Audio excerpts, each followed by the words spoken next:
Olá! Bem-vindos a mais uma análise aqui no canal. Hoje, a gente continua a nossa série sobre direitos trabalhistas pelo mundo e vamos dar uma olhada bem de perto em Portugal.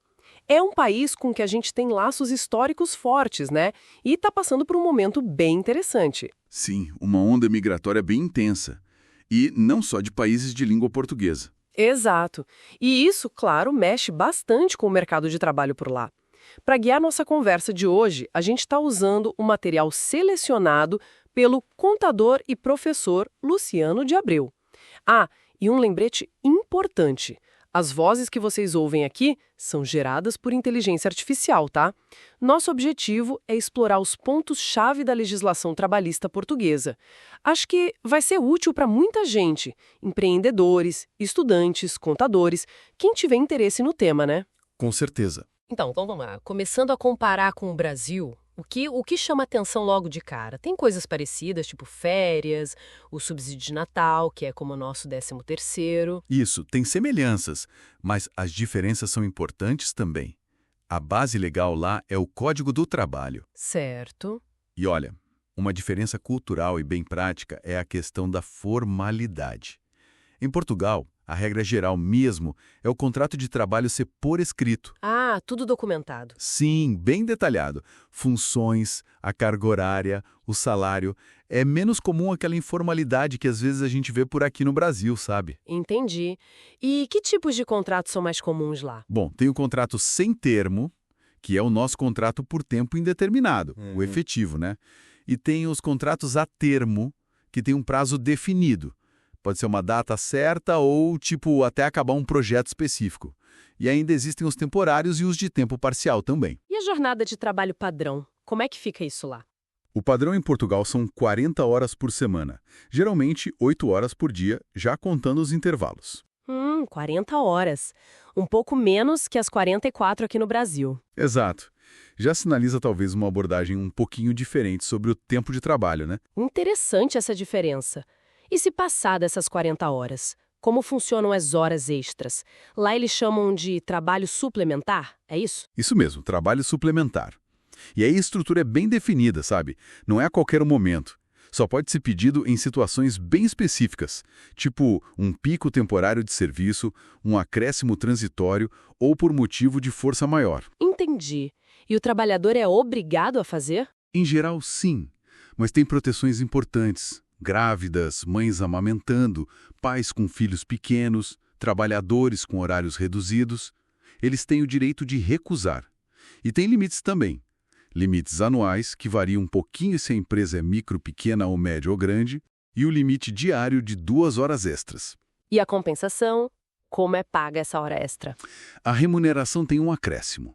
Para simplificar, a primeira hora extra num dia útil paga um adicional de 25%. As horas seguintes, no mesmo dia útil, já pulam para mais 37,5%.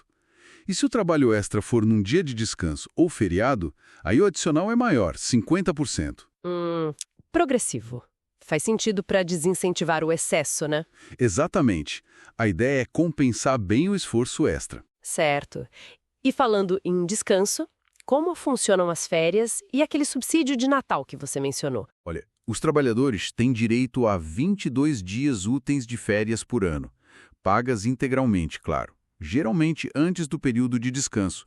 Além disso, tem o subsídio de Natal, que é pago até 15 de dezembro e equivale a um salário mensal. Ah, o 13º deles. Basicamente isso. E para quem acabou de entrar na empresa, tem uma regrinha. A pessoa vai acumulando 2 dias de férias por mês de trabalho. E só pode tirar essas férias depois de completar 6 meses de contrato. Entendi. E a licença parental? É um tema que sempre tem detalhes, né? Sim, e em Portugal é bem interessante, com um foco na partilha entre os pais.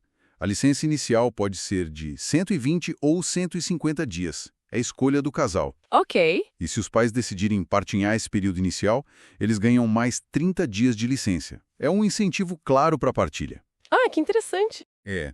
A mãe tem um período obrigatório só para ela de 6 semanas logo depois do parto.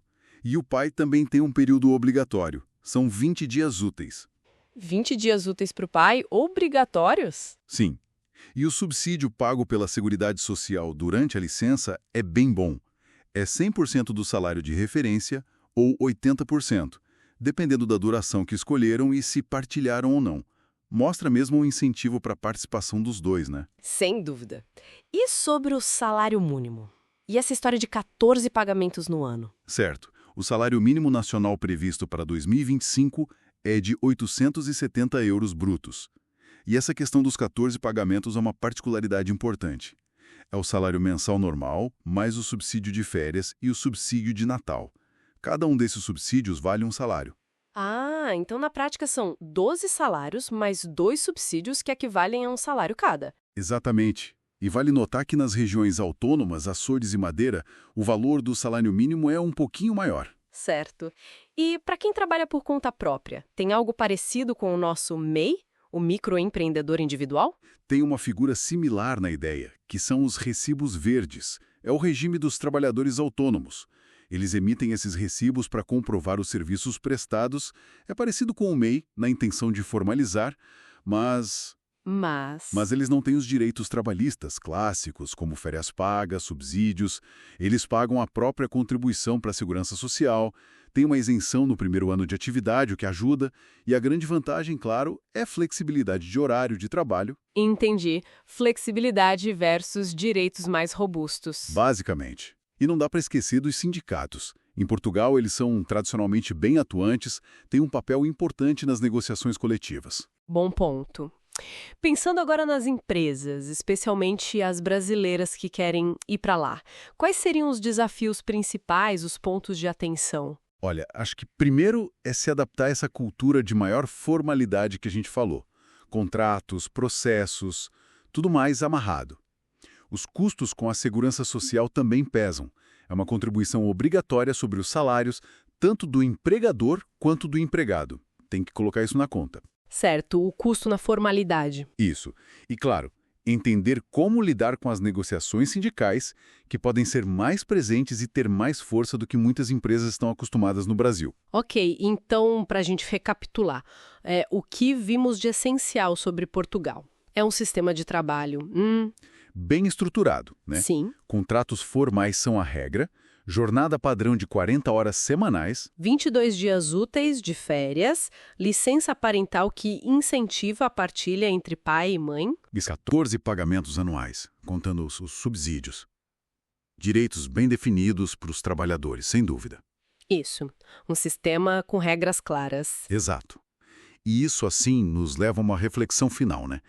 Considerando essa dinâmica migratória atual tão forte, como é que a chegada de tantos trabalhadores com expectativas e necessidades diferentes, muitos buscando trabalho temporário ou como autônomos, com os recibos verdes, como esse fluxo todo vai interagir com essas estruturas formais que a gente descreveu e com a força dos sindicatos que já existe lá? Boa pergunta. É uma dinâmica que, com certeza, vai continuar moldando o mercado de trabalho português nos próximos anos. Levanta uma questão importante sobre a evolução futura desse mercado. Com certeza, um ponto para a gente ficar de olho. Bom, agradecemos muito a companhia de todos nessa análise e queremos muito saber o que acharam do material. Gostaram da discussão? Comentem aqui embaixo, contem pra gente e deem sugestões de temas para as próximas análises também. Se curtiram, não esqueçam de compartilhar e deixar aquele like que ajuda demais a fortalecer o canal e fazer nosso conteúdo chegar para mais gente. Muito obrigada e até a próxima!